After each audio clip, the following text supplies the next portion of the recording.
Hello दोस्तों, आप सभी को राधे राधे श्याम श्याम। स्वागत है आप सभी का एक बार फिर से हमारे चैनल नॉलेज कॉर्नर में।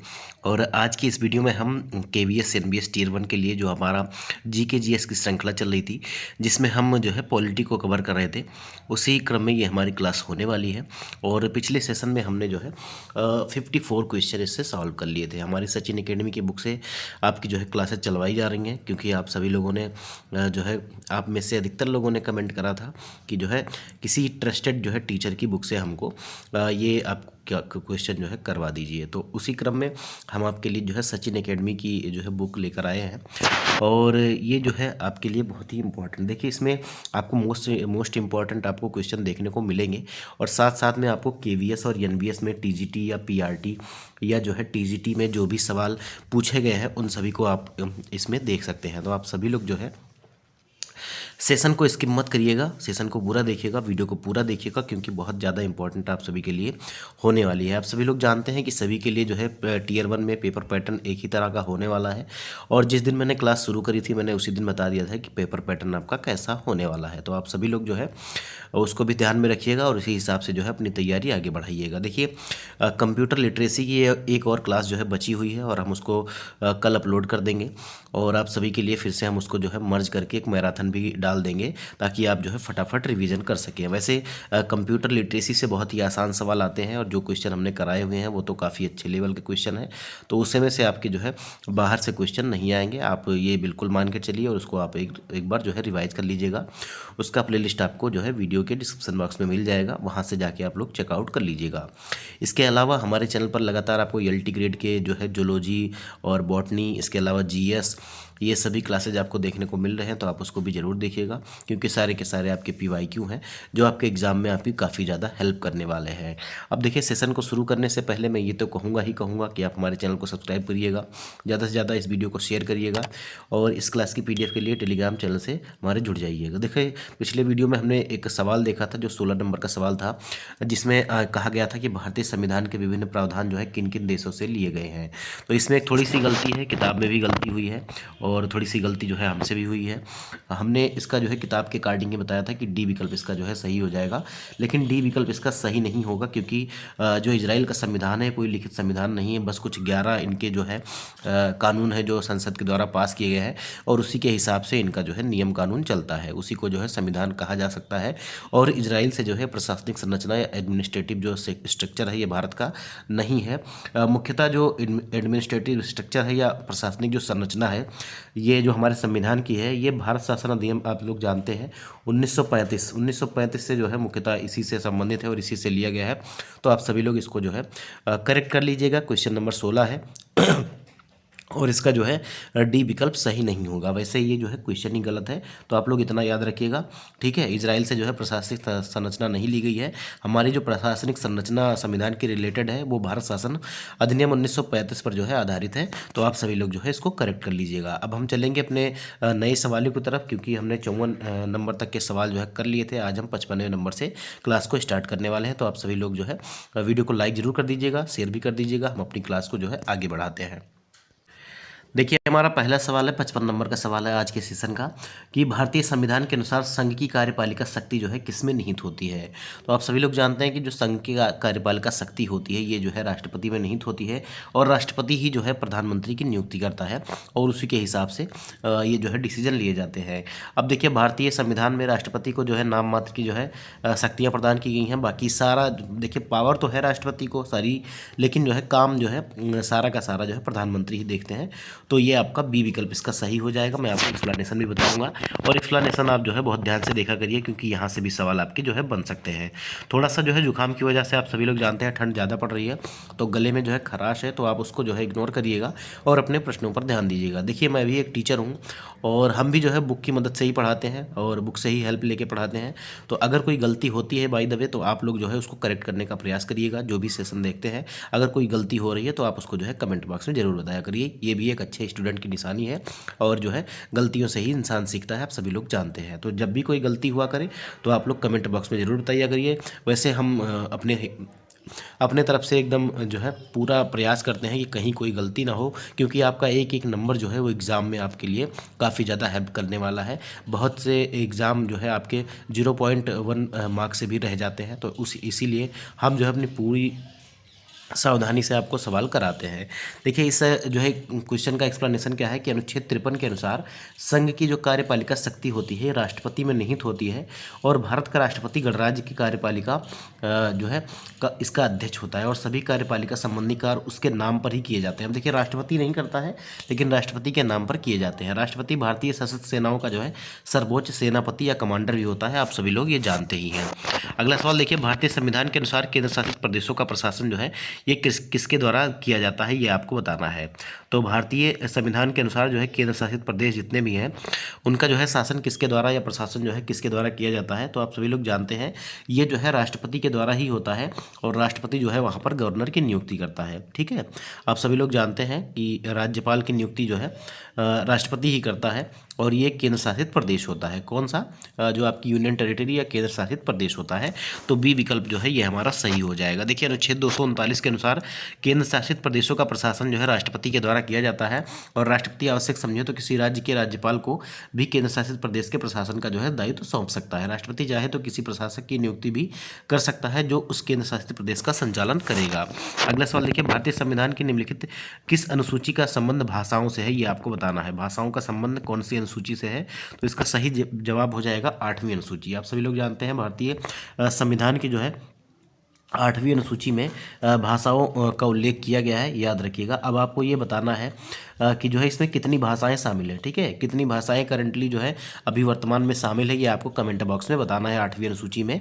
तो इसका सी विकल्प जो है ये हमारा सही हो जाएगा। देखिए प्रथम अनुसूची राज्यों और संघ शासित क्षेत्रों से संबंधित है, दूसरी अनुसूची में वेतन और भत्ते हैं, और 8वीं अनुसूची भारतीय भाषाओं से संबंधित है। 10वीं अनुसूची आप सभी लोग जानते हैं कि दल बदल से संबंधित है। अगला सवाल देखिए, भारतीय संविधान का कौन सा अनुच्छेद नए राज्यों के गठन तथा वर्तमान राज्यों के क्षेत्रों, सीमाओं या नामों से परिवर्तन से जो है संबंधित है। मतलब अगर नया राज्य जोड़ना हो तो कौन से अनुच्छेद में जो है परिवर्तन करना पड़ेगा, या कौन से अनुच्छेद के तहत जो है हम नया राज्य जोड़ सकते हैं।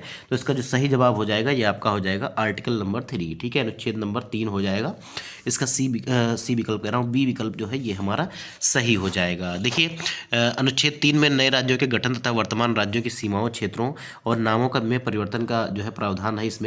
और अनुच्छेद 1 भारत को जो है राज्यों का संघ घोषित करता है। अनुच्छेद 4 के तहत जो है अनुच्छेद 2 और 3 के अंतर्गत बनाई गई विधियां संविधान संशोधन नहीं मानी जाती हैं। अगला सवाल देखिए, भारतीय संविधान का कौन सा अनुच्छेद अस्पृश्यता के पूर्णतः जो है उन्मूलन से संबंधित है। तो इस प्रकार के सवाल आप बहुत ज़्यादा कर चुके हैं, और क्योंकि ये बहुत बार पूछा भी जाता है तो इसका सही जवाब जो हो जाएगा, आप सभी लोग जानते हैं कि अनुच्छेद जो हमारा 17 है ये जो है अनटचेबिलिटी से संबंधित है। तो इसका सी विकल्प जो है ये हमारा सही हो जाएगा। कौन सा? सी विकल्प इसका जो है सही हो जाएगा। आप देख सकते हैं NVS PGT 17/9/2019 शिफ्ट सेकंड में ये सवाल पूछा गया था। देखिए अनुच्छेद 17 अस्पृश्यता को पूर्णतः समाप्त करता है और उनके किसी भी रूप में किए जाने वाले व्यवहार को निषिद्ध करता है। इस अनुच्छेद का उद्देश्य सामाजिक समानता स्थापित करना और भेदभाव को समाप्त करना है। अनुच्छेद 35 संसद को अस्पृश्यता से संबंधित कानून बनाने की शक्ति प्रदान करता है। अगला सवाल देखिए, भारतीय संविधान में मौलिक अधिकारों का वर्णन जो है किस भाग में किया गया है। NVS PGT 17/9/2019 का सवाल है ये, शिफ्ट सेकंड में ये भी पूछा गया था। तो कौन सी अनुसूची में जो है आपके जो है मौलिक अधिकारों का वर्णन है ये आपको बताना है। अच्छा, अनुसूची नहीं भाग पूछ रहा है, तो ये जो है हमारा कौन से भाग में है, तो भाग 3 में है। ऐसा कहा जा रहा है कि भाग 3 में, और अनुच्छेद जान लीजिए 12 से 35। ठीक है, 12 से 35 ये जो है इसमें आपको ये जितने भी मौलिक अधिकार हैं इनका आपका वर्णन आपको यहाँ पर मिल जाएगा। तो इसका कौन सा विकल्प सही हो जाएगा? भाग 3। ठीक है, भाग 3 NVS PGT 17/9/2019 को ये सवाल पूछा गया था। देखिए भाग 3 में अनुच्छेद 12 से 35 तक मौलिक अधिकारों का वर्णन किया गया है, और भारत में मौलिक अधिकार संविधान द्वारा प्रदत्त विशेष अधिकार हैं जो अमेरिकी संविधान के बिल ऑफ राइट्स से जो है प्रेरित है। ये अधिकार व्यक्ति के विरुद्ध राज्य तथा राज्य के विरुद्ध व्यक्ति दोनों को सुरक्षा प्रदान करते हैं। अगला सवाल देखिए, भारतीय संविधान में नागरिकता के प्रावधान किस अनुच्छेद तक जो है संबंधित है, ये आपको बताना है। नागरिकता से संबंधित जो प्रावधान है ये कौन से अनुच्छेद में है ये आपको बताना है। तो आप सभी को मैंने पहले भी कराया था, पहले सेशन में भी इस तरह के सवाल आपने किए थे। इसका जो सही जवाब हो जाएगा वो आपका हो जाएगा 5 से 11। ठीक है, 5 से 11 इसका डी विकल्प जो है ये हमारा सही हो जाएगा। देखिए संविधान के भाग 2 में अनुच्छेद 5 से 11 तक नागरिकता का वर्णन किया गया है और भारत में ब्रिटेन की तरह एकल नागरिकता का प्रावधान है। अमेरिका में दोहरी नागरिकता होती है। अनुच्छेद 11 संसद को नागरिकता संबंधी विधि बनाने की शक्ति देता है, जिसके तहत 1955 का भारतीय नागरिकता अधिनियम जो है पारित किया गया था। और नागरिकता 5 तरीकों से प्राप्त की जा सकती है: जन्म, वंश पंजीकरण, देशीकरण तथा भूमि अर्जन के द्वारा। अगला सवाल देखिए, 6 से 14 वर्ष की आयु के बच्चों के लिए निःशुल्क और अनिवार्य शिक्षा का प्रावधान भारतीय संविधान के किस अनुच्छेद में किया गया है, ये आपको बताना है। तो अनुच्छेद कौन से अनुच्छेद में किया गया है? तो अनुच्छेद जो है 21A, अनुच्छेद 21A में जो है 6 से 14 वर्ष के आयु के बच्चों के लिए निःशुल्क शिक्षा और अनिवार्य शिक्षा का जो है प्रावधान किया गया है। ए विकल्प इसका सही हो जाएगा। और ये सवाल आपका NVS PGT 17/9/2019 को पूछा गया था। देखिए अनुच्छेद 21A या 21 का भी कह सकते हैं। इसके अनुसार राज्य 6 से 14 वर्ष की आयु के सभी बच्चों को निःशुल्क एवं अनिवार्य शिक्षा उपलब्ध कराएगा और यह अधिकार 86वें संविधान संशोधन 2002 के द्वारा जोड़ा गया था। तो इस प्रावधान को 1 अप्रैल 2010 से जो है प्रभावी रूप से लागू किया गया, याद रखिएगा। अगला सवाल देखिए, भारतीय संविधान के अनुसार संसद के दोनों सदनों की संयुक्त बैठक की अध्यक्षता कौन करता है, ये आपको बताना है। देखिए अध्यक्षता कौन करेगा और बुलाएगा कौन? तो सबसे पहले ये जान लीजिए कि इसकी अध्यक्षता कौन करेगा। तो इसका सही जवाब हो जाएगा ये जो है डी विकल्प इसका सही हो जाएगा। देखिए बुलाएगा कौन? तो बुलाएगा राष्ट्रपति। और अध्यक्षता कौन करेगा? तो अध्यक्षता आपका लोकसभा अध्यक्ष करेगा। तो डी विकल्प इसका सही हो जाएगा। NVS PGT में 2019 में पहली शिफ्ट में ये सवाल पूछा गया था। देखिए इसमें बहुत लोग कन्फ्यूज हो जाते हैं कि हो सकता है कि लोकसभा अध्यक्ष जब राष्ट्रपति बुलाता है तो वही अध्यक्षता करे, लेकिन लोकसभा अध्यक्ष ही जो है इसकी अध्यक्षता करता है। देखिए अनुच्छेद 118(4) के अनुसार संसद की संयुक्त बैठक की अध्यक्षता लोकसभा अध्यक्ष के द्वारा की जाती है और अध्यक्ष की अनुपस्थिति में संयुक्त बैठक की अध्यक्षता जो है लोकसभा उपाध्यक्ष करते हैं। संयुक्त बैठक केवल अनुच्छेद 108 के तहत ही 3 परिस्थितियों में जो है राष्ट्रपति के द्वारा बुलाई जाती है: यदि अन्य सदन किसी विधेयक को अस्वीकार कर दे, यदि दोनों सदनों में संशोधनों को लेकर मतभेद हो, यदि अन्य सदन विधेयक को जो है 6 माह से अधिक रोकें। ध्यान दें कि धन विधेयक और संविधान संशोधन विधेयक पर संयुक्त बैठक नहीं बुलाई जा सकती। अगला सवाल देखिए, डी विकल्प जो है ये हमारा डी विकल्प कह रहा हूँ। 64 नंबर का जो सवाल है, देखिए ये NVS में पूछा गया था 18/9/2019 को PGT में। देखिए भारतीय संविधान के अनुसार उपराष्ट्रपति का चुनाव कैसे किया जाता है? भारतीय संविधान के अनुसार उपराष्ट्रपति का चुनाव जो है कैसे किया जाता है, ये आपको बताना है। तो इसका भी जैसे राष्ट्रपति का होता है कि संसद के दोनों सदनों के निर्वाचित सदस्यों के द्वारा ही ये होता है। तो इसका सी विकल्प जो है ये हमारा सही हो जाएगा। कौन सा? सी विकल्प इसका सही हो जाएगा। उपराष्ट्रपति का चुनाव जो है संविधान के अनुच्छेद 66 में वर्णित है और चुनाव संसद के दोनों सदनों के सदस्यों से मिलकर बने निर्वाचक मंडल के द्वारा होता है। मतदान अनुपातिक प्रतिनिधित्व प्रणाली के अनुसार एकल हस्तांतरणीय मत से और गुप्त मतदान द्वारा किया जाता है। उपराष्ट्रपति संसद के किसी भी सदन का सदस्य न होते हुए राज्यसभा का जो है पदेन सभापति भी होता है। अगला सवाल देखिए, भारतीय संविधान के अनुसार किसी राज्य में विधान परिषद की स्थापना या समाप्ति का अधिकार किसके पास है? तो ये सब काम कौन करता है? आप सभी लोग जानते हैं, बहुत अच्छी तरीके से जानते हैं ये सब काम कौन करता है। तो ये सभी काम जो है ये संसद ही करती है। ठीक है, संसद ही करती है। और संसद जो है 3 चीज़ों से मिलकर बनी होती है। पहला तो लोकसभा आपका हो जाएगा, ठीक है, लोकसभा हो जाएगा, राज्यसभा हो जाएगा और राष्ट्रपति। ये 3 चीज़ें जब मिलती हैं तभी आपका संसद बनता है। अगर संसद कह रहा है तो इसका मतलब ये नहीं होगा कि राष्ट्रपति उससे अलग होगा। ठीक है, तो संसद में अगर हम बात करें तो लोकसभा भी होगा, राज्यसभा भी होगा और राष्ट्रपति भी होगा, तब आपका संसद होगी। तो NVS PGT 18/9/2019 को यह सवाल पूछा गया था। इसका सही जवाब जो है ये आपका सी विकल्प हो जाएगा, संसद। देखिए अनुच्छेद 169 के अनुसार संसद को किसी अन्य राज्य में विधान परिषद स्थापित करने या समाप्त करने का अधिकार जो है प्राप्त है और विधान परिषद को समाप्त किया जा सकता है, लेकिन इसे जो है भंग या डिसॉल्व नहीं किया जा सकता, क्योंकि यह एक अस्थायी सदन है जैसे राज्यसभा होता है। अब वर्तमान में भारत के 6 राज्यों में जो है विधान परिषद है। उत्तर प्रदेश, बिहार, आंध्र प्रदेश, तेलंगाना, महाराष्ट्र और कर्नाटक में द्विसदनीय विधानमंडल है। अगला सवाल देखिए, भारतीय संविधान का कौन सा अनुच्छेद उच्चतम न्यायालय को अनुगामी या सप्लीमेंट्री शक्तियाँ प्रदान करता है, ये आपको बताना है। क्वेश्चन नंबर हमारा 66 है और इसका जो सही जवाब हो जाएगा ये आपका अनुच्छेद 140 हो जाएगा। अनुच्छेद 140 हो जाएगा, सी विकल्प इसका जो है ये हमारा सही हो जाएगा। देखिए NVS PGT में ये सवाल आपका पूछा गया था और सारे के सारे आपको लगभग 2019 के ही सवाल दिख रहे हैं। अनुच्छेद 140 के अनुसार संसद उच्चतम न्यायालय को अतिरिक्त या अनुगामी शक्तियां प्रदान कर सकती है। ये शक्तियां उसी स्थिति में दी जाती हैं जब संविधान द्वारा प्रदत्त अधिकारों के प्रभावी उपयोग के लिए यह आवश्यक हो। इससे उच्चतम न्यायालय अपनी न्यायिक क्षमता को अधिक प्रभावी रूप से लागू कर पाता है। अगला सवाल देखिए, भारतीय संविधान का कौन सा अनुच्छेद राज्यपाल को अध्यादेश जारी करने की शक्ति प्रदान करता है? 67 नंबर का सवाल है। और कौन सा अनुच्छेद जो है राज्यपाल को अध्यादेश जारी करने की जो है शक्ति प्रदान करता है? तो ये अनुच्छेद हमारा 213 है। ठीक ठीक है। अनुच्छेद 213 के अनुसार जो है राज्यपाल जो है अध्यादेश जारी कर सकता है। देखिए अनुच्छेद 213 राज्यपाल को अध्यादेश जारी करने की शक्ति देता है और राज्यपाल यह शक्ति तभी प्रयोग करता है जब राज्य विधानमंडल के दोनों सदन सत्र में न हो। अध्यादेश तब जारी किया जाता है जब राज्यपाल को विश्वास हो कि तत्काल कार्यवाही आवश्यक है और राज्यपाल के अध्यादेश जारी करने की शक्ति राज्य सूची एवं समवर्ती सूची के विषयों तक सीमित होती है। अगला सवाल देखिए, भारतीय संविधान का कौन सा अनुच्छेद जो है राज्यपाल द्वारा विधानसभा में विशेष संबोधन से संबंधित है। भारतीय संविधान का कौन सा अनुच्छेद जो है ये राज्यसभा में राज्यपाल द्वारा विशेष संबोधन से संबंधित है, ये आपको बताना है। और इसका सही जवाब कौन सा हो जाएगा, 68 नंबर का सवाल है और इसका जो सही जवाब हो जाएगा ये हमारा हो जाएगा कौन सा, तो अनुच्छेद 176। ठीक है, अनुच्छेद 176 इसका ए विकल्प जो है ये हमारा सही हो जाएगा। देखिए एनवीएस पीजीटी 2019 में ये भी सवाल पूछा गया था और अनुच्छेद 176 द्वारा राज्यपाल द्वारा विशेष संबोधन से संबंधित है, ये याद रखिएगा। और राज्यपाल प्रत्येक आम चुनाव के बाद प्रथम सत्र के प्रारंभ में तथा प्रत्येक वर्ष के प्रथम सत्र के प्रारंभ में विधानसभा को संबोधित करता है। यह संबोधन सरकार की नीतियों, योजनाओं और आगामी कार्यसूची को प्रस्तुत करता है। अगला सवाल देखिए, भारतीय संविधान में धन विधेयक की परिभाषा किस अनुच्छेद में दी गई है। धन विधेयक की परिभाषा कौन से अनुच्छेद में दी गई है, तो आप सभी लोग जानते हैं इसका जो सही जवाब हो जाएगा ये कौन सा हो जाएगा। देखिए तो इसका सही जवाब हो जाएगा आर्टिकल 199, अनुच्छेद 199। अब देखिए कुछ लोग कहेंगे कि अनुच्छेद 110 में धन विधेयक, देखिए धन विधेयक की बात की गई है लेकिन यहाँ पर देखिए राज्य स्तर पर जो है इसमें अनुच्छेद 199 में जो है राज्य स्तर पर धन विधेयक की बात की गई है। ठीक है, आप लोग याद रखिएगा, तो राज्य स्तर की बात की जा रही है और यहाँ पर जो है आयोग के द्वारा यही जवाब जो है सही माना गया है। ठीक है, बाकी आप सभी लोग जानते हैं जो अनुच्छेद 110 है इसमें भी धन विधेयक जो है बताया गया है लेकिन ये जो है राज्य से संबंधित नहीं है और 199 जो है ये राज्य में जो है धन विधेयक के बारे में और उसकी परिभाषा जो है इसमें दिया गया है। तो इसका ए विकल्प जो है ये हमारा सही हो जाएगा।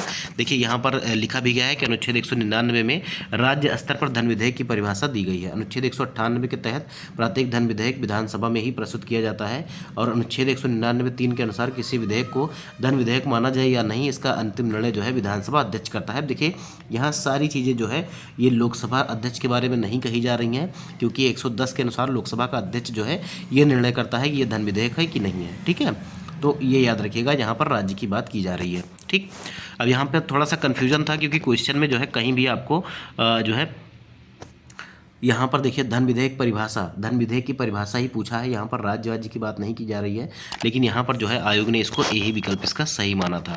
अगला सवाल देखिए, भारतीय संविधान की 8वीं अनुसूची में कुल कितनी भाषाएं शामिल हैं। देखिए अभी मैंने आपसे पूछा भी था और ये सवाल आपका फिर से पूछ भी लिया गया।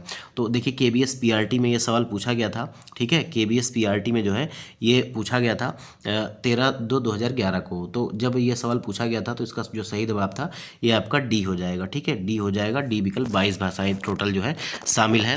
देखिए 8वीं अनुसूची में वर्तमान में कुल 22 भाषाएं सम्मिलित हैं और 21वें संविधान संशोधन 1967 में सिंधी और 71वें संविधान संशोधन 1992 में कोंकणी, मणिपुरी और नेपाली और फिर जो है इसको जोड़ देंगे तो कितना हो जाएगा 92। तो 92वां संविधान संशोधन जो है 2003 में डोगरी, बोडो, मैथिली और संथाली भाषाओं को जोड़ा गया था।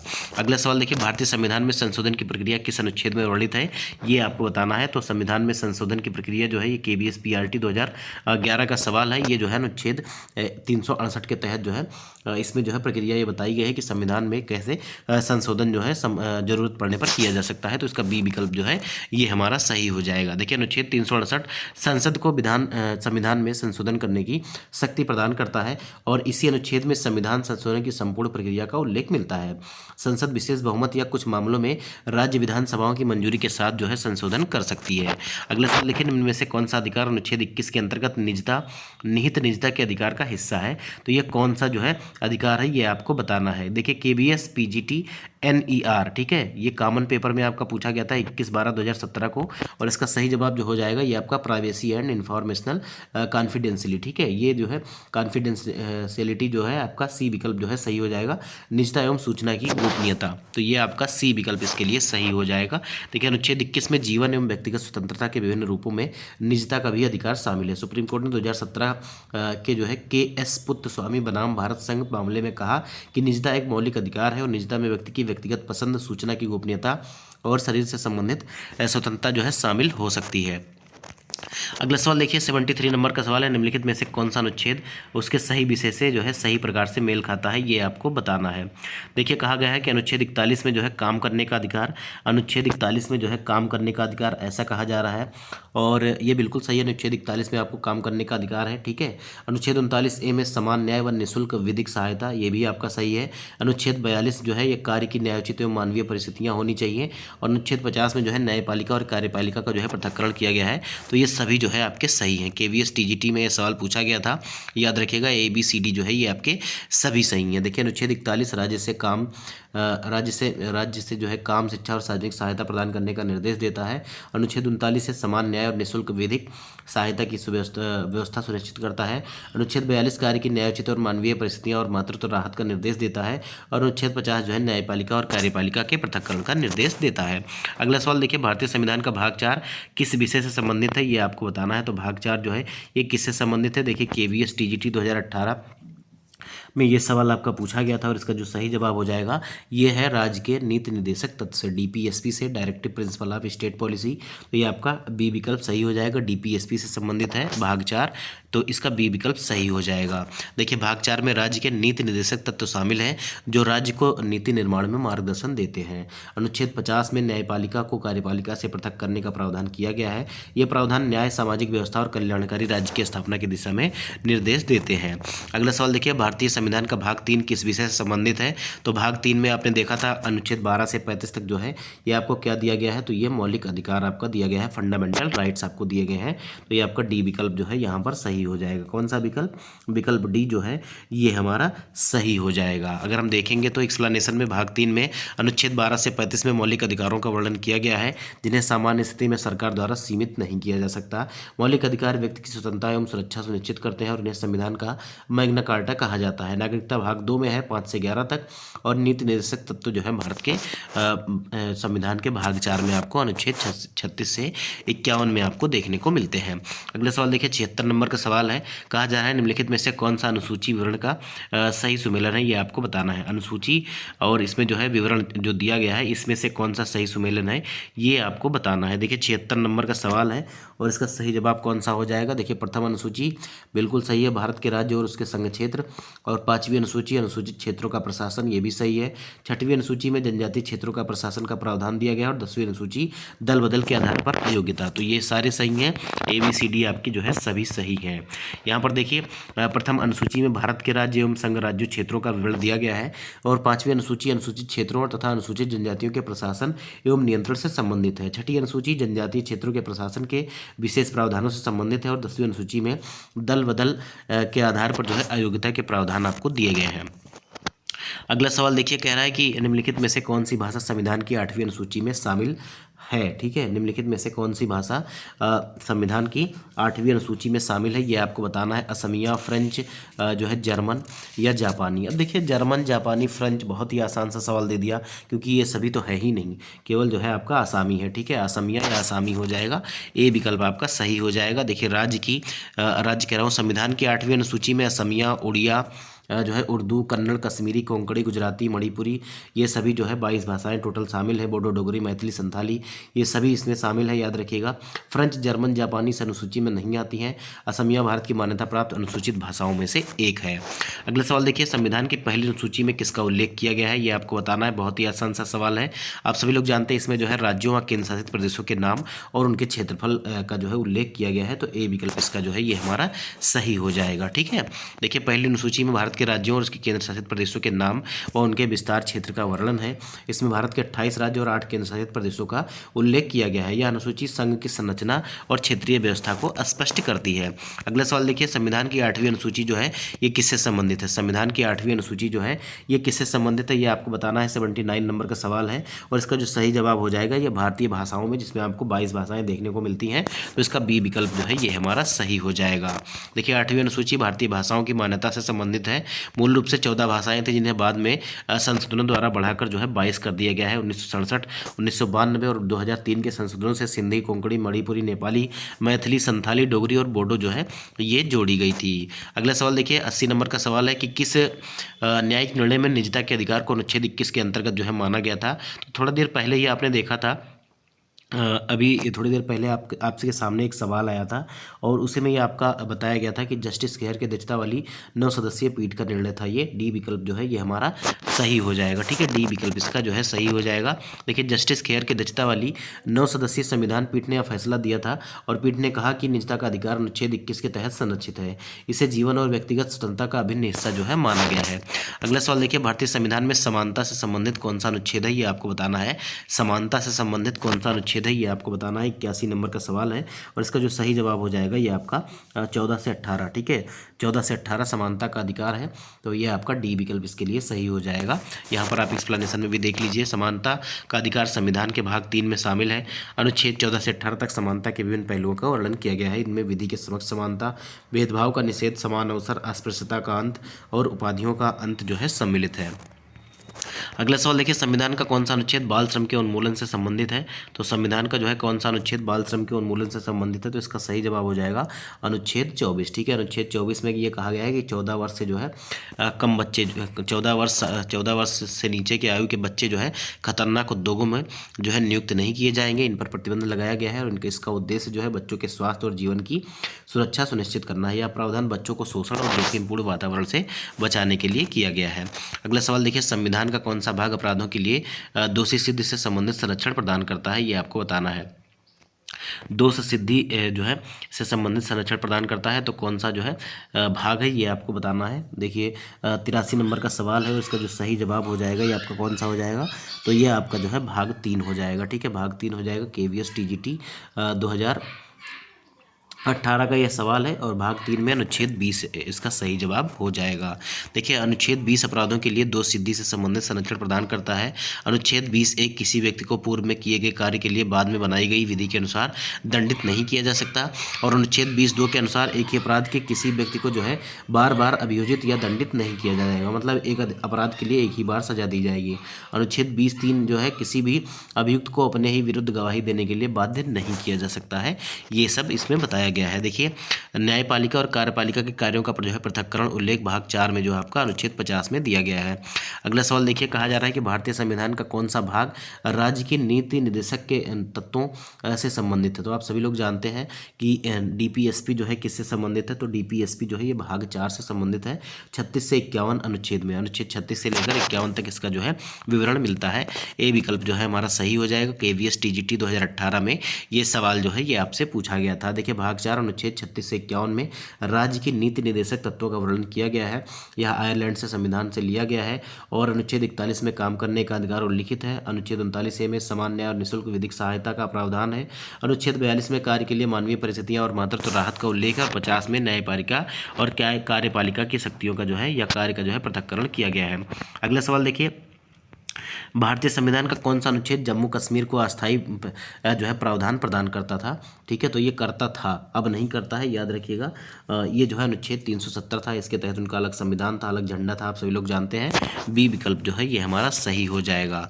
देखिए, अनुच्छेद 370 के तहत जम्मू कश्मीर को विशेष दर्जा प्रदान किया गया था और इस प्रावधान के अनुसार भारतीय संविधान के कई प्रावधान जम्मू कश्मीर पर स्वतः लागू नहीं होते थे। अब देखिए, जम्मू कश्मीर भारत का एकमात्र राज्य था जिसका अपना संविधान और अलग झंडा था। इसका जो है स्वयं का संविधान 26 जनवरी 1957 को प्रभावी हुआ था। वर्तमान में यह अस्थायी प्रावधान समाप्त कर दिया गया है। अब आपको डेट बतानी है कि इसको जो है कब समाप्त किया गया था। ये डेट आप बहुत इंपॉर्टेंट है, एग्जाम में पूछी जा सकती है, तो ये डेट आपको बताना है। अगला सवाल देखिए, सुप्रीम कोर्ट ने राष्ट्रीय राजमार्गों के 500 मीटर क्षेत्र के भीतर शराब की बिक्री पर रोक लगाने का आदेश किस अनुच्छेद की शक्तियों के तहत दिया था, ये आपको बताना है। देखिए, इसका जो सही जवाब हो जाएगा ये आपका, आपने आंसर देख ही लिया होगा, अनुच्छेद 142 के अनुसार। अनुच्छेद 142 के अनुसार 86वें नंबर का जो सवाल है ये कह रहा है कि सुप्रीम कोर्ट ने यह आदेश हाल ही में दिया था और यह आदेश राष्ट्रीय राजमार्गों से जो है 500 मीटर के भीतर जो है शराब बिक्री पर पूर्ण रूप से प्रतिबंधित था। यह निर्णय संविधान के अनुच्छेद 142 के अंतर्गत प्रदत्त शक्तियों का उपयोग करते हुए पारित किया गया। अनुच्छेद 142 में सुप्रीम कोर्ट की डिक्री एवं आदेशों के प्रवर्तन और उनके प्रभावी क्रियान्वयन की शक्ति दी गई है। अगला सवाल देखिए, 87 नंबर का सवाल है और इसमें कहा जा रहा है कि भारतीय संविधान का कौन सा अनुच्छेद वित्तीय आपातकाल से या फाइनेंशियल जो इमरजेंसी है ये आपको बताना है कि इसके तहत लगाया जाता है। आप सभी लोग जानते हैं 352 और 356 और 360, ठीक है, ये 3 अनुच्छेद हैं जिसके तहत जो है आपातकाल लगाया जा सकता है और इनमें से कौन सा आपका जो है वित्तीय आपातकाल से संबंधित है ये आपको बताना है। तो हमारा जो अनुच्छेद 360 है ये वित्तीय आपातकाल से संबंधित है, याद रखिएगा ए विकल्प जो है ये हमारा सही हो जाएगा। देखिए अनुच्छेद 360 में वित्तीय आपात से संबंधित प्रावधान दिया गया है। यदि देश की वित्तीय स्थिरता या प्राधिकरण को खतरा हो तो राष्ट्रपति वित्तीय आपात घोषित कर सकते हैं। राष्ट्रीय वित्तीय आपात की घोषणा को किसी भी समय वापस भी ले सकते हैं। अगला सवाल देखिए, भारतीय संविधान में संशोधन की प्रक्रिया जिस अनुच्छेद में वर्णित है, ये मैंने आपको पहले ही बताया था, ये कौन से अनुच्छेद में है, तो ये 368 में है। अभी थोड़ी देर पहले ही ये सवाल हमने सॉल्व किया था। सी विकल्प जो है ये हमारा सही हो जाएगा। अगला सवाल देखिए, अनुच्छेद 66 जो है ये किससे संबंधित है, एनबीएस पीजीटी 13/6/2019 में यह सवाल आपका पूछा गया था, 13/6/2019 में। तो अनुच्छेद 66 जो है ये किससे संबंधित है ये आपको बताना है। तो अनुच्छेद 66 जो है ये उपराष्ट्रपति के निर्वाचन से है। इस तरह के सवाल भी हम इसी सेशन में पहले देख चुके हैं। बी विकल्प इसका सही हो जाएगा, ठीक है। उपराष्ट्रपति का निर्वाचन जो है आप सभी लोग जानते हैं कैसे होता है। तो यहाँ पर संसद के दोनों सदनों के निर्वाचित सदस्य जो है एक निर्वाचक मंडल तैयार करते हैं या उनसे मिलकर एक निर्वाचक मंडल बनता है और उसी से जो है इनका चुनाव किया जाता है। देखिए अनुच्छेद 66 में राष्ट्रपति के निर्वाचन से संबंधित है। अनुच्छेद 78 में राष्ट्रपति को जानकारी देने के संबंध में प्रधानमंत्री के कर्तव्य बताए गए हैं। अनुच्छेद 89 में राज्यसभा के सभापति और उपसभापति से संबंधित है और अनुच्छेद 97 में संसद के अध्यक्ष और उपाध्यक्ष के वेतन व भत्तों का उल्लेख है। अगला सवाल देखिए, किसी विधेयक को धन विधेयक कब कहा जाता है। किसी विधेयक को जो है धन विधेयक कब कहा जाता है ये आपको बताना है। ये 90 नंबर का सवाल है और इसका जो सही जवाब हो जाएगा ये आपको बताना है कि इसका सही जवाब कौन सा हो जाएगा। तो देखिए, जब उसमें केवल कराधान, ऋण और संचित निधि से वे जैसे प्रावधान हो, ये आपका हो जाएगा डी विकल्प जो है ये हमारा सही हो जाएगा। देखिए धन विधेयक जो है में केवल कराधान, सरकार द्वारा ऋण लेना और संचित निधि से व्यय या प्राप्ति से जुड़े प्रावधान शामिल होते हैं। धन विधेयक केवल जो है राष्ट्रपति की पूर्व अनुशंसा के साथ ही लोकसभा में प्रस्तुत किया जा सकता है। अनुच्छेद 117 में ऐसा कहा गया है और संविधान के अनुच्छेद 112 में वार्षिक वित्तीय विवरण या बजट का प्रावधान दिया गया है। अगला सवाल देखिए, भारतीय संविधान के अनुसार संसद की संरचना किस अनुच्छेद में वर्णित है ये आपको बताना है। संसद की जो संरचना है ये कौन से अनुच्छेद में वर्णित है ये आपको बताना है। देखिए ये सवाल जो पूछा गया था ये एनबीएस पीजीटी 17/9/2019 में पूछा गया था और इसका जो सही जवाब हो जाएगा ये आपका आर्टिकल 79 हो जाएगा। आर्टिकल 79 हो जाएगा, याद रखिएगा सी विकल्प इसका जो है ये हमारा सही हो जाएगा। भारतीय संविधान का अनुच्छेद 79 संसद का उल्लेख करता है और संसद जो है 3 घटकों से मिलकर बनती है, जिसमें राष्ट्रपति जो है अनुच्छेद 52 और राज्यसभा अनुच्छेद 80 और जो है लोकसभा जो है अनुच्छेद 81, इसमें इसका वर्णन मिलता है और तीनों से मिलकर आपका जो है संसद का निर्माण होता है। राज्यसभा को उच्च सदन या द्विसदनीय सदन कहा जाता है या द्वितीय सदन कहा जाता है। लोकसभा को जो है निम्न सदन या लोकप्रिय सदन कहा जाता है। संसद नागरिकों को निर्णय प्रक्रिया में भाग लेने और सरकार को नियंत्रित करने में सक्षम बनाती है। अगला सवाल देखिए, भारतीय संविधान के अनुसार सरकार के कितने अंग होते हैं। सरकार के कितने अंग होते हैं, एनवीएस पीजीटी 2019 में ये सवाल पूछा गया था। तो भारतीय संविधान के अनुसार जो है सरकार के कितने अंग होते हैं, तो 3 अंग होते हैं। आप सभी लोग जानते हैं, विधायिका, कार्यपालिका और न्यायपालिका। विधायिका, कार्यपालिका और न्यायपालिका, सी विकल्प जो है ये हमारा सही हो जाएगा 3।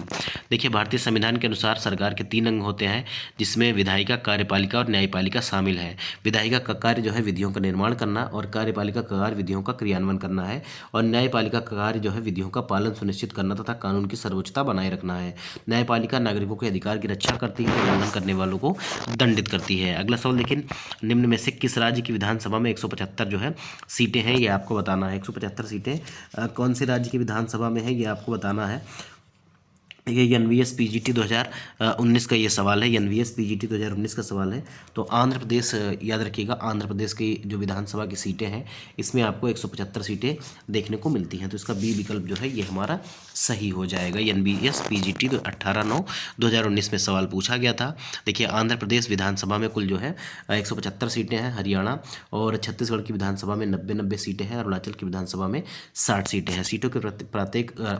सीटों की संख्या जो है प्रत्येक राज्य की जनसंख्या आधारित प्रतिनिधित्व के आधार पर निर्धारित की जाती है। अगला सवाल देखिए 94 नंबर का सवाल है, भारतीय संविधान के अनुसार राष्ट्रपति उपराष्ट्रपति का चुनाव किसके द्वारा किया जाता है। ये सवाल हम पहले भी कर चुके हैं, दोनों सदनों के निर्वाचित व मनोनीत सदस्यों के द्वारा। तो सी विकल्प इसका जो है ये हमारा सही हो जाएगा। ठीक है, इसका सी विकल्प जो है ये हमारा सही हो जाएगा। देखिए अनुच्छेद 66 के अनुसार जो है इनका उपराष्ट्रपति का जो है चुनाव होता है। और अगला सवाल कह रहा है कि भारतीय संविधान के अनुसार उपराष्ट्रपति के संबंध में निम्नलिखित में से कौन सा कथन सही है। तो उपराष्ट्रपति के संबंध में निम्नलिखित में से कौन सा कथन सही है, ये आपसे देखिए कह रहा है उपराष्ट्रपति जो है लोकसभा का पदेन सभापति होता है। तो ये गलत हो जाएगा, ये लोकसभा का नहीं राज्यसभा का पदेन सभापति होता है।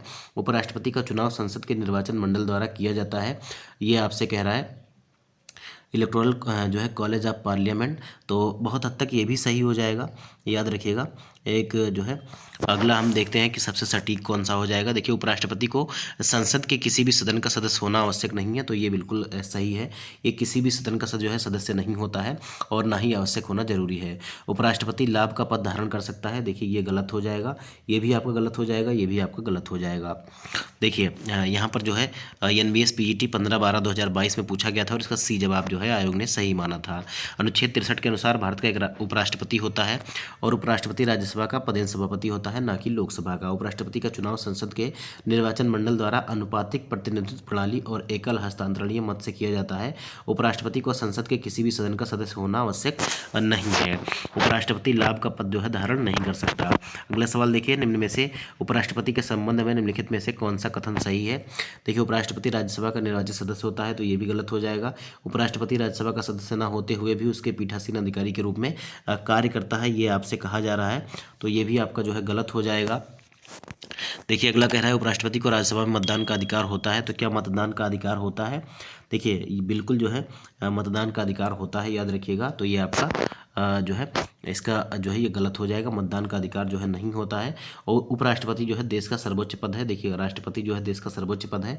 अब देखिए उपराष्ट्रपति राज्यसभा का सदस्य ना होते हुए भी उसके पीठासीन अधिकारी के रूप में कार्य कर सकता है, बिल्कुल कर सकता है, याद रखिएगा। तो बी विकल्प जो है ये हमारा सही हो जाएगा। ठीक है, बी विकल्प जो है ये हमारा सही हो जाएगा। NBS TGT 18/11/2022 में ये सवाल पूछा गया था। देखिए उपराष्ट्रपति पद का दूसरा सर्वोच्च पद है देश का अपने, ना कि सर्वोच्च है। उपराष्ट्रपति राज्यसभा का सदस्य नहीं होता, उसे सामान्य परिस्थितियों में मतदान का अधिकार नहीं होता, परंतु सभापति के रूप में जो है निर्णायक मत का अधिकार उसे होता है। राज्यसभा का सदस्य न होते हुए भी वह उसके पीठासीन अधिकारी के रूप में कार्य करता है। देखिए भारत की आकस्मिक निधि, ठीक है, भारत की आकस्मिक निधि जो है किसके नियंत्रण में रहती है, ये आपको बताना है। ठीक है, इसका कौन सा जवाब सही हो जाएगा। 97 नंबर का ये सवाल है। और भारत की जो आकस्मिक निधि होती है ये प्रेसिडेंट के नियंत्रण में रहती है, राष्ट्रपति के। तो इसका सी विकल्प जो है हमारा सही हो जाएगा।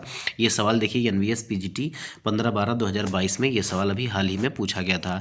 भारतीय संविधान संसद को जो है भारत की आकस्मिक विधि के गठन की अनुमति देता है और यह निधि भारत की आकस्मिक निधि अधिनियम 1950 द्वारा स्थापित की गई थी। निधि राष्ट्रपति के अधिकार में रहती है और वित्त सचिव इस निधि का प्रबंधन राष्ट्रपति की ओर से करता है। देखिए राष्ट्रपति किसी अप्रत्याशित व्यय के लिए इस निधि से जो है अग्रिम राशि दे सकता है, जिसे बाद में संसद द्वारा अनुमोदित कराया जाता है। अगला सवाल देखिए, भारतीय संविधान का कौन सा अनुच्छेद वित्त आयोग के गठन से संबंधित है। भारतीय संविधान का कौन सा अनुच्छेद जो है वित्त आयोग के गठन से संबंधित है। NBS TGT में ये सवाल आपका पूछा गया था, 98 नंबर का सवाल है और इसका जो सही जवाब हो जाएगा ये आपका हो जाएगा अनुच्छेद 280 के द्वारा। अनुच्छेद 280 के द्वारा जो है यह प्रावधान किया गया है कि राष्ट्रपति प्रत्येक 5 वर्ष के पश्चात जो है वित्त आयोग का गठन करेगा और वित्त आयोग का मुख्य कार्य केंद्र और राज्यों के बीच करों में राज्यों का हिस्सा निर्धारण करना है। आयोग ग्राम पंचायतों को सुदृढ़ करने के लिए भी सुझाव देता है। प्रथम वित्त आयोग जो है 1951 में गठित हुआ था, जिसके अध्यक्ष जो है KC नियोगी थे। वर्तमान में 15वां वित्त आयोग कार्यरत है, जिसके अध्यक्ष जो है NK सिंह है और अन्य सदस्य अजय नारायण झा, अनूप सिंह, अशोक लाहिड़ी तथा रमेश चंद्र हैं। अगला सवाल देखिए, वित्त आयोग का मुख्य कार्य निम्न में से किससे संबंधित है, ये आपको बताना है। वित्त आयोग का जो मुख्य कार्य है निम्नलिखित में से किससे संबंधित है, ये आपको बताना है। देखिए कौन से नंबर का सवाल है, 99 नंबर का सवाल है। तो इसका सही जवाब कौन सा हो जाएगा, तो सही जवाब हो जाएगा कौन सा। देखिए राष्ट्रपति के निर्वाचन की प्रक्रिया तय करना, ये इसका काम नहीं है। केंद्र एवं राज्यों के बीच करों का बंटवारा निर्धारित करना, ये बिल्कुल हो जाएगा। बी विकल्प सही हो जाएगा, याद रखिएगा बी ही विकल्प सबसे सटीक है। देखिए अनुच्छेद 280 के अनुसार वित्त आयोग केंद्र और राज्यों के बीच करों में राज्यों का भाग निर्धारित करता है। राष्ट्रपति प्रत्येक 5 वर्ष में एक वित्त आयोग का गठन करता है और पहला वित्त आयोग आप सभी लोगों ने देखा, अभी मैंने ये बताया केसी नियोगी, अभी जो है 15वां वित्त आयोग चल रहा है। भारतीय संविधान का कौन सा अनुच्छेद भारत में राष्ट्रपति के पद की स्थापना की जो है व्याख्या करता है या स्थापना करता है, ये आपको बताना है। 99 नंबर का सवाल आपने देखा अभी, ये जो है किससे संबंधित था, तो ये वित्त आयोग से संबंधित था। और 100वें नंबर का सवाल जो है ये राष्ट्रपति से संबंधित है और इसकी स्थापना से, तो अनुच्छेद 52 के तहत जो है इसकी स्थापना की जाती है राष्ट्रपति के पद की। तो ये आपका सी विकल्प इसका सही हो जाएगा। ठीक है, सी विकल्प इसका जो है ये हमारा सही हो जाएगा। देखिए अनुच्छेद 52 में कहा गया है कि भारत का एक राष्ट्रपति होगा। राष्ट्रपति का चुनाव जो है अनुच्छेद 54 के तहत निर्वाचन मंडल द्वारा किया जाता है। निर्वाचन मंडल में राष्ट्रीय और राज्य स्तर के सांसद शामिल होते हैं। चुनाव का आयोजन भारतीय चुनाव आयोग द्वारा किया जाता है। राष्ट्रपति का कार्यकाल 5 वर्ष का होता है। पहले राष्ट्रपति आप सभी लोग जानते हैं डॉक्टर राजेंद्र प्रसाद थे, और निर्विरोध और जो है निर्वाचित राष्ट्रपति जो है ये नीलम संजीव रेड्डी थे, निर्विरोध हो गए थे, निर्वाचित हुए थे। और पहली महिला राष्ट्रपति आप सभी लोग जानते हैं प्रतिभा देवी सिंह पाटिल। वर्तमान में जो है कौन है, तो राष्ट्रपति द्रौपदी मुर्मू है। अगला सवाल देखिए, राष्ट्रपति किन परिस्थितियों में लोकसभा को भंग कर सकता है। राष्ट्रपति जो है किन परिस्थितियों में जो है लोकसभा को भंग कर सकता है, ये आपको बताना है। 101 नंबर का सवाल है। NBS PGT 18/9/2019 में ये सवाल आपका पूछा गया था, देख लीजिए। और जो है कब भंग कर सकता है, तो देखिए केंद्रीय मंत्री परिषद की सिफारिश पर जो है राष्ट्रपति लोकसभा को भंग कर सकता है। बी विकल्प जो है ये हमारा सही हो जाएगा। केंद्रीय मंत्री परिषद की सिफारिश पर इसका बी विकल्प जो है ये हमारा सही हो जाएगा। देखिए 85(2) के अनुसार, अनुच्छेद 85(2) के अनुसार राष्ट्रपति केंद्रीय मंत्रिपरिषद की सिफारिश पर लोकसभा को भंग करते हैं। राज्यसभा एक अस्थायी सदन है, इसे भंग नहीं किया जा सकता। अनुच्छेद 87(1) के तहत राष्ट्रपति हर वर्ष के पहले सत्र की शुरुआत में संसद को संबोधित करते हैं, और संसद में राष्ट्रपति, राज्यसभा और लोकसभा तीनों शामिल होते हैं। अगला सवाल देखिए 102 नंबर का सवाल है। NBS PGT 18/9/2019 का, कि भारतीय संविधान के अनुसार संघ की कार्यकारी शक्तियां किसके पास निहित होती हैं, ये आपको बताना है। 102 नंबर का सवाल है। तो पहला क्वेश्चन मैंने यही कराया था आपको शायद, कि जो है बी विकल्प इसका सही हो जाएगा, कि जो संघ की कार्यपालिका शक्ति जो होती है, या जो है संघ की जो कार्यकारी शक्तियां होती हैं, ये जो है किस में निहित होती हैं, तो ये राष्ट्रपति में होती हैं, और राष्ट्रपति के नाम से ही जो है सारे काम किए जाते हैं। तो बी विकल्प जो है सही हो जाएगा। NBS PGT में 18/9/2019 को पूछा गया था, और अनुच्छेद 53 के अनुसार संघ की कार्यकारी शक्ति राष्ट्रपति में निहित होती है, और राष्ट्रपति इन शक्तियों का प्रयोग स्वयं एवं अधीनस्थ अधिकारियों के माध्यम से करते हैं। राष्ट्रपति संघ के कार्यकारी प्रमुख हैं, परंतु यह पद नाम मात्र का होता है। वास्तविक कार्यकारी शक्ति मंत्रिपरिषद के पास होती है, और मंत्रिपरिषद का नेतृत्व जो है भारत के प्रधानमंत्री के द्वारा किया जाता है। अगला सवाल देखिए, कह रहा है भारत के किस राष्ट्रपति को निर्विरोध चुना गया था, तो अभी थोड़ी देर पहले आपने देखा था नीलम संजीव रेड्डी। नीलम संजीव रेड्डी को जो है निर्विरोध चुना गया था, तो इसका सी विकल्प जो है ये हमारा सही हो जाएगा। ठीक है, सी विकल्प सही हो जाएगा। देखिए यहाँ पर लिखा भी गया है कि नीलम संजीव रेड्डी भारत के एकमात्र राष्ट्रपति हैं जिन्हें निर्विरोध चुना गया था। वे भारत के 6वें नंबर के राष्ट्रपति थे, और उनका कार्यकाल जो था 1977 से लेकर 82 तक था। उन्होंने अपना पूरा कार्यकाल जो है पूरा किया था। अगला सवाल देखिए, भारत के प्रथम उपराष्ट्रपति कौन थे। भारत के जो है प्रथम उपराष्ट्रपति कौन थे, ये आपको बताना है। राष्ट्रपति तो सभी लोग जानते हैं कि जो है डॉक्टर राजेंद्र प्रसाद थे, और उपराष्ट्रपति जो थे ये डॉक्टर सर्वपल्ली राधाकृष्णन थे। डॉक्टर जो है सर्वपल्ली राधाकृष्णन थे, तो इसका सी विकल्प जो है ये हमारा सही हो जाएगा। याद रखिएगा 52 से 62 तक उपराष्ट्रपति पद संभाला था इन्होंने, और वे भारतीय संस्कृति के प्रमुख शिक्षक, दार्शनिक और हिंदू विचारक थे। 1962 से 1967 तक वे भारत के दूसरे राष्ट्रपति भी रहे थे। अगला सवाल देखिए, भारतीय संसद में शून्यकाल कब से प्रारंभ होता है। शून्यकाल जो है ये कब से प्रारंभ होता है, ये आपको बताना है। इसका जो सही जवाब हो जाएगा ये आपका कौन सा हो जाएगा, ये आपको बताना है। तो देखिए प्रश्नकाल समाप्त होने के तुरंत बाद जो है ये शून्यकाल होता है आपका। बी विकल्प जो है ये हमारा सही हो जाएगा, ऐसा जो है कहा जा रहा है। देखिए भारतीय संसद में प्रश्नकाल समाप्त होते ही शून्यकाल शुरू होता है। शून्यकाल सामान्यतः दोपहर 12 बजे से प्रारंभ होता है, इसीलिए इसे जो है जीरो हावर कहा जाता है। इसकी कोई निश्चित समयावधि नहीं रहती है। इसमें संसद बिना पूर्व सूचना के तत्काल सार्वजनिक महत्व के मुद्दे उठाते हैं। शून्यकाल की संसदीय व्यवस्था भारत द्वारा विकसित की गई है। देखिए यहाँ तक आज के सवाल हमारे थे। आज का सेशन जो है यहीं पर खत्म होगा दोस्तों। हमने जो है टोटल 105 सवाल कवर कर लिए हैं, और इसमें जो है लगभग 210 से 220 क्वेश्चन आपको देखने को मिलेंगे। तो 2 सेशन के माध्यम से हम इसको भी कंप्लीट कर लेंगे, और फिर हम जो है जागृति को देखेंगे। आप सभी लोगों का वीडियो में लास्ट तक बने रहने के लिए धन्यवाद। वीडियो को शेयर करिएगा, चैनल को सब्सक्राइब करिएगा, और PDF के लिए आप हमारे टेलीग्राम से चैनल से जुड़ जाइएगा। अगर कोई भी गलती होती है तो आप लोग कमेंट बॉक्स में कमेंट करके जरूर बताइएगा, हमको उस गलती से अवगत करवाइएगा। मिलते हैं अगले वीडियो में, तब तक के लिए जय हिंद, वंदे मातरम।